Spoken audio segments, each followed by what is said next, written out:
Somehow, my TBR for August is starting to look like a TBR for the rest of the year. What's going on, family? It's Adrian Lowe, and I'm back with another book video. And today we're talking about all the books that I'm slated to read in August. I don't know how I ended up having this many books on my TBR, but I hope to be able to get through all of them. Let's talk about what I plan to read and why I'm reading it and what's exciting.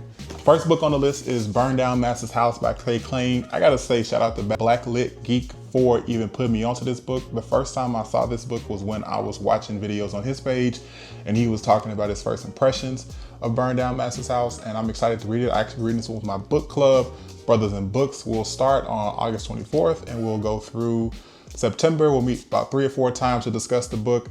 Looking to join that, the link is below. Join the Instagram group chat to join us and read that together. Grab a copy of the book and looking forward to reading it with you. Clay Klein also wrote The Grift, which is a dope book about how Republicans swindle Black folks into this new identity of conservative ideology. So be sure to grab a copy of this, even if you're not reading it with me, but I've heard nothing but great things about it. And some of the people that I love have had great things to say about it, like Angie Thomas, who wrote The Hate U Give. So excited to read this one and looking forward to see what may come of it. Also was gifted a copy of The Perilous Fight about Colin Kaepernick's 2016 battle with the league and the NFL, and his overall activism that he's done as a Black man trying to get racial justice in America, using this platform to do so. And he really put his money where his mouth was when he sacrificed his career, basically, for his refusal to stand for the Pledge of Allegiance because of the atrocities that are happening against Black folks. The book will be available in September, but I'm going to try to read it and get a review out before then. I love the sport of football in general. I watch a lot of college football, way more college than I watch pro.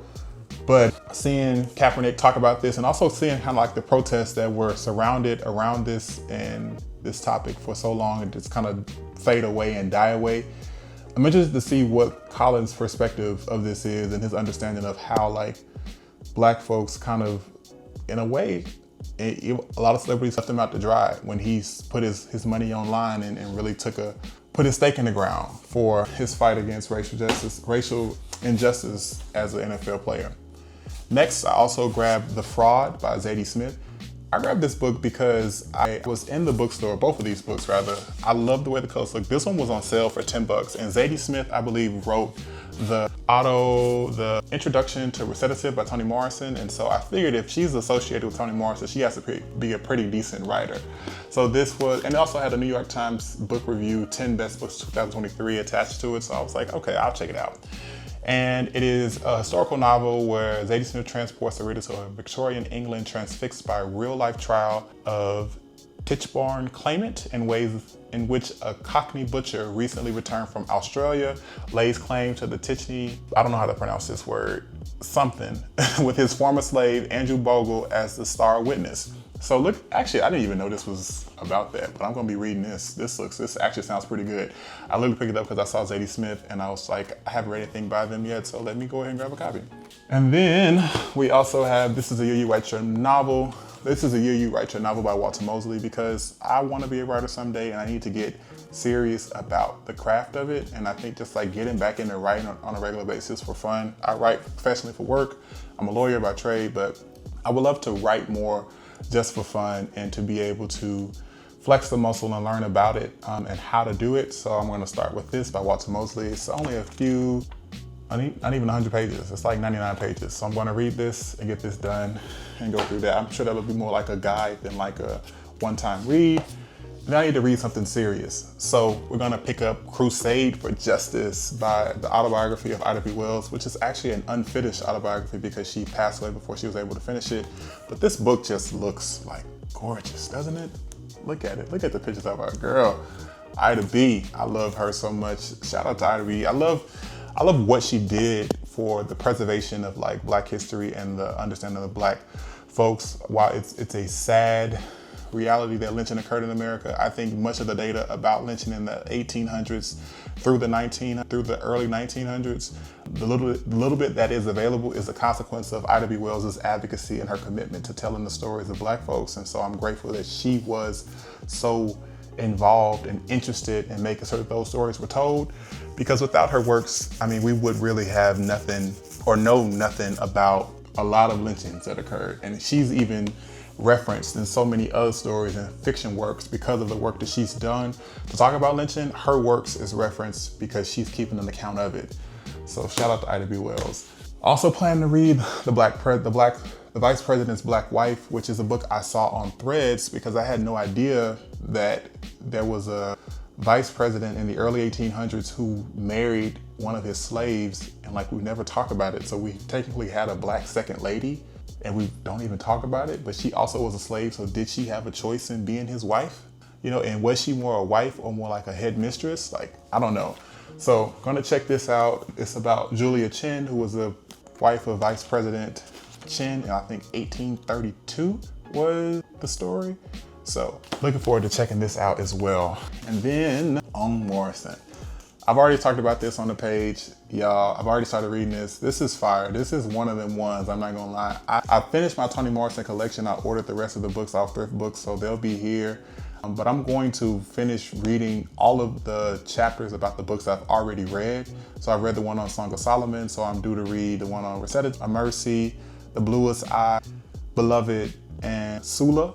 I'll read those 5 chapters, but I'm not gonna finish this book this month, but I'm definitely gonna get through a lot of it this month because I've read those chapters, and just having like some access to the intellect that this author has, that Namwali Serpell has about Toni Morrison. Like I said in the other video, it's like talking to the professor who loves the subject matter you're talking to them about, and they just know everything about it, and it's just so damn good.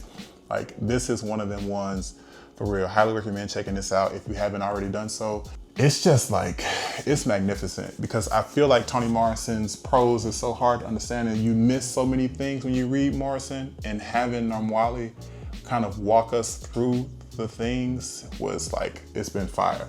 It's been dope. And then 2 more.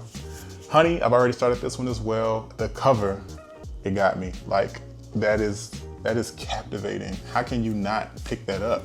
Like, that's one of them ones. That's one of the cover art this year. The cover art for the last couple of years rather it's been there. And this is one of them ones. And it's like, let me read the synopsis to you because it is different. Yersa is bored her PhD program.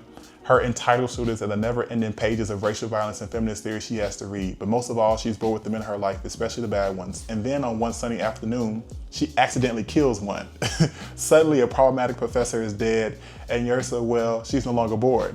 Emboldened, she chased the high, and soon, no misbehaving sexist man within commuting distance is safe. Finally, Yersa's academic research feels useful. But how long can killing in the name of feminist and racial solidarity justify her actions? And how long until her actions and buried family secrets come back to unravel her? It's one of them ones. It's one of them ones. So I feel like one of these nights, I'm going out of town this weekend. I feel like this is gonna be in my bag with me because I'm probably gonna finish this weekend. I'm gonna try to pack 2 so I can get through 2 this weekend. But this right here, I can tell, even from the little snippets I've read, I can tell the story is gonna be good. I haven't had the time to dive in fully, but yeah, I think this week I'm gonna get through her. And then we got River Sing Me Home, which I also have heard just like phenomenal things about. So this may be the second book I take with me. Oh, this is written by, oh, she's mixed race. I may take this with me as well because I want to read this. And this is like, I've been told that this book is as good as Homegoing, which is like a earth-shattering, life-changing book for me. So I'm excited to read this one too. It's a slave book. I read a lot of slave books, y'all. Like, historical fiction is my whole jam. I'm not gonna lie, but I'm excited to read this too and talk about it. Yeah, it was one of America's book club pick. I don't know what year this was, but it was their book club pick. So this is my big old stack.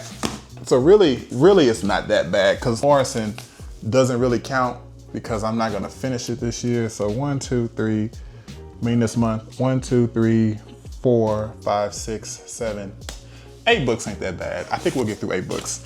If I get through these 2 this weekend, I definitely can get through the other 5 before August is out. And I have a week off of work coming up soon, so I'll have time to like push through books once a day.